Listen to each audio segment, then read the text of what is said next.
मेरा नाम अजय है। आज मेरी उम्र 41 साल है। ये साल 2000 की बात है, जब मैं बीए में पढ़ता था। मेरे पापा एक ऑटो ड्राइवर थे। उनकी तबीयत खराब थी, इसलिए उनका ऑटो मैं कुछ दिनों के लिए चलाने लगा। मैं ज़्यादातर रात की ही सवारी लेता था, क्योंकि दिन में मुझे कॉलेज भी जाना होता था या और भी कोई काम होता था। उस ऑटो चलाने के दौरान मेरे अच्छे कुछ दोस्त भी बन गए थे, जो कुछ मेरे उम्र के थे और जो मुझसे बड़े भी थे। मेरा समय अच्छा पास हो जाता था। एक रात मैं स्टेशन से बुकिंग लेने गया, पर सवारी नहीं मिली। मैं वहीं इंतज़ार कर रहा था।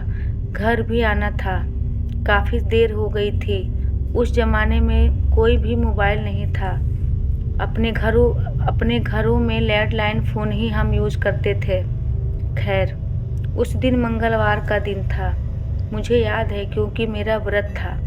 मैं उदास होकर अपनी टेम्पो लेकर आगे जाने ही वाला था, तभी मेरे सामने एक लंबा काला कोट पहने, चश्मा लगाए एक आदमी आया।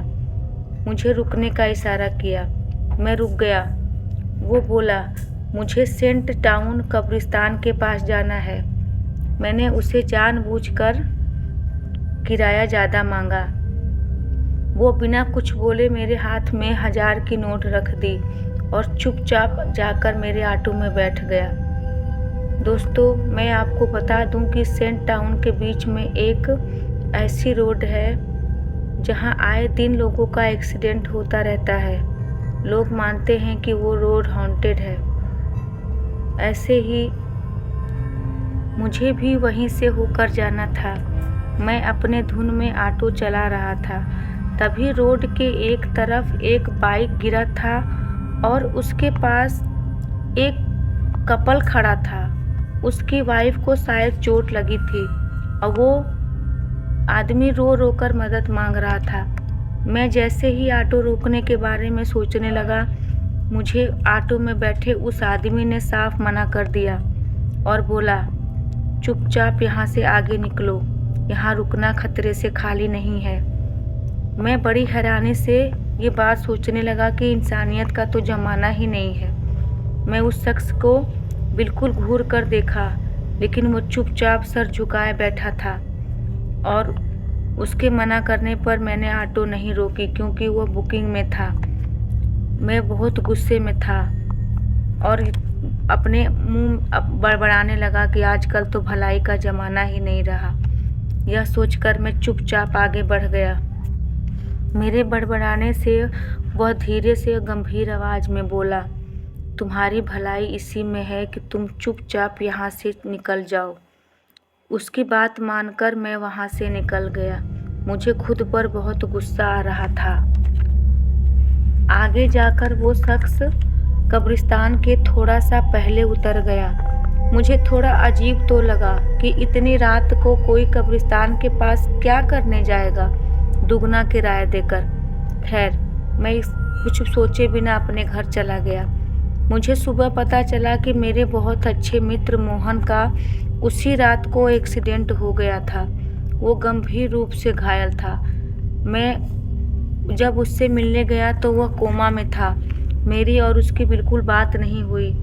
उसे चोटें ज़्यादा लगी थीं, इसलिए मैं उससे बिना मिले ही घर आ गया। न जाने उस रात के बाद से मेरी भी तबीयत कुछ ठीक नहीं रहती। घबराहट सा होता, पसीना ज़्यादा आता, भूख ना लगती। मेरी माँ ने पूछा, क्या बात है बेटा, तुम आजकल खाना भी ठीक से नहीं खा रहे हो। तब मैंने अपनी माँ को सारी बातें बता दी। तब मेरी माँ, हमारे घर के बगल में एक आंटी रहती हैं, उन पर माता की सवारी आती है। मेरी माँ की वो बहुत अच्छी दोस्त हैं। मेरी माँ मुझे लेकर वहाँ गई। आंटी ने मुझे दूर से देखा और हंसकर मुस्कुराकर बोली, मौत के मुंह से बचकर आया है क्या। मैं हैरान होकर उनकी तरफ देखने लगा और बोला, नहीं तो ये आप क्यों कह रही हैं। आंटी हंसकर बोली कि वो सवारी याद है तुझे जो रात में मिली थी। मैंने झटक से पूछा, कौन सी सवारी। तब आंटी ने कहा, कब्रिस्तान वाली। तब मैं धीरे से बोला, हाँ, वो मुझे याद है। आंटी ने कहा, वह एक अच्छी आत्मा थी, उसने ही तेरी जान बचाई है। खैर, जाने दे। उन्होंने एक फूल और अच्छा धागा देकर मुझे भेज दिया और मेरी माँ को वहीं रुकने का इशारा किया। मैं चुपचाप घर चला आया। मैं थोड़ा परेशान हो गया आंटी की बात सुनकर।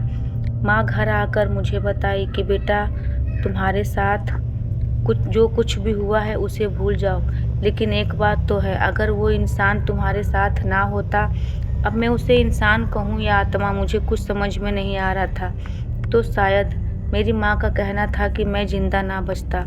वह एक अच्छी आत्मा थी, लेकिन मैं तो बस यही बात सोचकर डर गया था कि मैं एक आत्मा के साथ बैठा था, भूतों की मदद करने जा रहा था। यह सोचकर तो मेरी रूह कांप गई।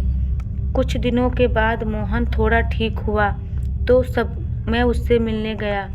उसने मुझे और दोस्तों को बताया कि रात में उसी रोड पर उसे एक कपल मिला था। उसकी वाइफ का एक्सीडेंट हो गया था और जैसे ही उसने उनकी मदद करने की कोशिश की, उन दोनों ने भयानक रूप लेकर उस पर हमला बोल दिया।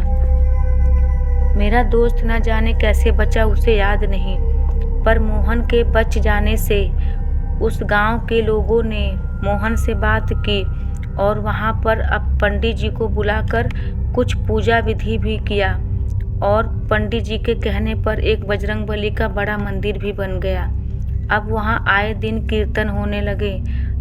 इस कीर्तन से, शायद इस कीर्तन के कारण ही अब वहाँ एक्सीडेंट ना के बराबर होता। हनुमान जी का दर्शन करके जो आगे बढ़ता उसका एक्सीडेंट नहीं होता। ये बिल्कुल सच्ची घटना है। वह मंदिर आज भी वहाँ पर है और जब भी मैं या कोई उधर से गुजरता है, वह बजरंगबली को आशीर्वाद लेकर ही जाता है। दोस्तों, यह कहानी बिल्कुल सच्ची है जो मेरे साथ घटी है।